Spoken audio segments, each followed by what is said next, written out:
এই নামাজের মধ্যে অতিরিক্ত কিছু তাসবিহ পাঠ করতে হয়। সুবহানাল্লাহ, আলহামদুলিল্লাহ, লা ইলাহা ইল্লাল্লাহ, আল্লাহু আকবার, এই চারটা তাসবিহ একত্রিত করে সুবহানাল্লাহি ওয়াল হামদুলিল্লাহি ওয়া লা ইলাহা ইল্লাল্লাহু আল্লাহু আকবার, এই তাসবিহগুলো, এই বাক্যগুলো এখানে পাঠ করতে হয়।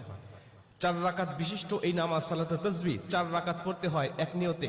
4 রাকাত নামাজে প্রতি রাকাতে 75 বার করে করে মোট 300 বার এই তাসবিহটা পাঠ করতে হয়।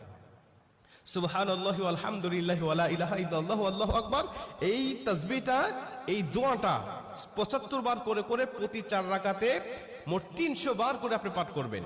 কি নিয়মে পাঠ করবেন আমি আপনাকে নিয়মটা শেখাচ্ছি।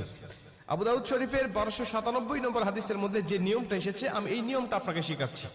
আমাদের সমাজে আর বেশ কিছু মানুষ বেশ কিছু নিয়ম বলে, কিন্তু আমি আপনাকে হাদিস থেকে সরাসরি নিয়মটা জানাচ্ছি। এটা আপনি রেকর্ড করে নেন, খাতা কলম থাকলে লিখে নেন, প্রয়োজনে এটা যত সোশ্যাল মিডিয়াতে যাবে, ফেসবুক, ইউটিউবে যাবে, এটা